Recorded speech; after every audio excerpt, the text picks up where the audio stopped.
This policy change is, as far as how I have historically made money with Amazon, this policy change drastically changes that.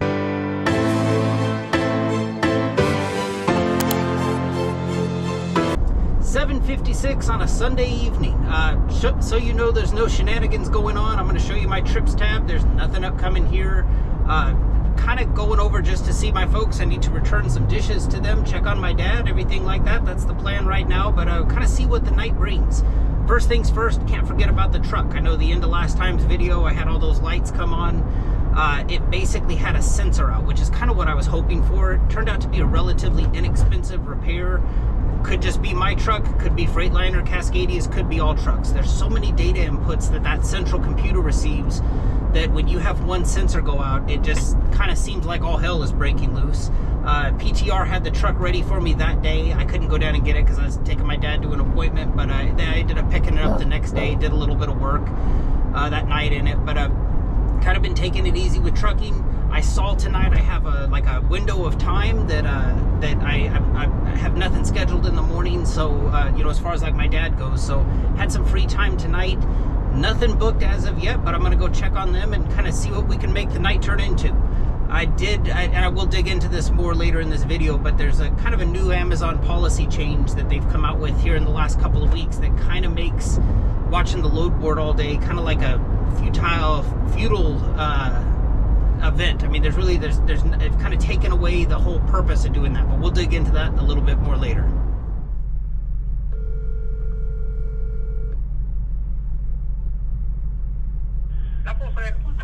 Hey, could I place an order to go, please? Okay, fine. Could I get a bag of chips? Two things of the red salsa, or two of the red sauce, two of the chunky salsa, and one order of carrots, please. Okay. And that will do it. Okay, thank you. Give me 10 or 15 minutes, okay? Thank you. Well, bye. Bye-bye. Every Southern Californian's gonna have that favorite taco spot that they grew up eating. For me, it's La Posta.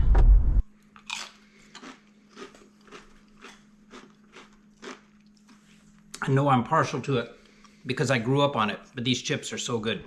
So it's important to me that I show these nights too. These nights where I failed. I didn't get anything.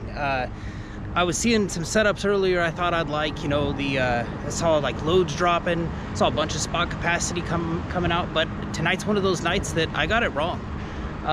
Ended up watching the load board.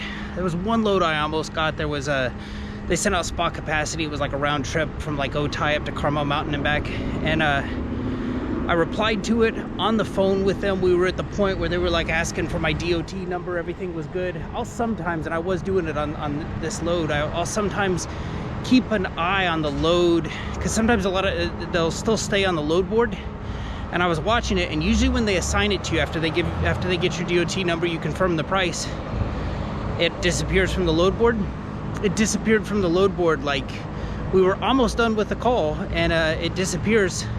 And the person on the call, it was on the load board at that time for like $250, and I had negotiated they were going to give it to me for $500. Somebody booked it for $250, and so, you know, I don't get mad at stuff like that. It's like, man, you know, I know some people are like, that's your load. It's not my load. I mean, hey, good for Amazon. They saved $250. My whole purpose in this is, let's reach the guy doing it for $250 and say like, hey, you know, you could be doing a lot better than that, but I'm not, you know, it's neither here nor there. Got an eye on a couple things. I finally made it to the truck, stayed over at my family's for a few hours, and made it over to the truck and realized I needed fuel. I saw on the way over here they had a pretty decent run going up to Chino. It was like $450, I think, a mile, like $600 payout. I wouldn't have had time to get fuel and then make it down there by the scheduled arrival time, so opted out of that. But just fueling up the truck now, so I'm ready to go. I might throw another 30-60 minutes at this, and if nothing drops, hey, I came out tonight for nothing. All right, so since we have time, let's talk about this policy update. They rolled out this policy update. It says update discontinuation of previous Amazon stop. The previous Amazon stop reason code will be discontinued on July 8th, 2024. Let's talk about what this means. Now, I don't want to rehash old content. I've kind of covered, in my opinion, like the important policy changes, things that I've seen as like potentially affecting my money, your money. The big ones out there, I mean, I've done, you know, there didn't used to always be the ineligible driver thing. I think that's a big policy change since I started. The changing the grading style from being last 6 weeks to last active 6 weeks, that's another like must-watch one, in my opinion. And then, you know, now that they're doing appeals, you only get one shot at them. That's another huge blow. This one is, in my opinion, of the prior three, this one's going to be the big one. I've never hid how I've made money from Amazon. My MO has always been like, keep your grade as high as possible so you can see the best possible loads. Work smarter, not harder. You know, put that time in on the load board. You know, pay attention to it for, I mean, probably my average is probably about 4 hours a day. I keep an eye on that load board, and what I'll do is I'll string together on average anywhere between 3 to 5 shifts, or 3 to 5 loads throughout. I prefer running at night throughout my night. And so, and somebody asked me a question on this. It was Jason Lipford from San Diego. What's up, Jason? Asked me a question on you know, this policy change, or we were chatting about it earlier, and this kind of kills, you know, as far as like watching the load board, it kind of takes that away, because I've worked very meticulously in the past to like not overlap loads. I know you might say like, well, you've made content on double booking a load. There is a way. I don't recommend doing it, and you know, you can run into like a lot of problems doing it. It definitely can be done, though. I don't want to make it sound like it's harder than it can be done, but on a normal night, on the 29 out of 30 normal nights, I'll work very hard to, like, you know, let's say my first load is leaving San 5, going to DSD 8, returning to San 5. I'll be sure there's at least a 30-minute gap in there before I book my second load. And I'm, you know, watching the load board during the day, putting all this together, stringing together a schedule. Well, now, let's say I book a second and a third load, subsequent loads after that first one, and I give myself a 30-minute gap. But let's say that first load, let's say they don't have trailers up at DSD 8, and now I'm 2 hours behind because I was waiting for that trailer to, you know, waiting for them to clear up a trailer.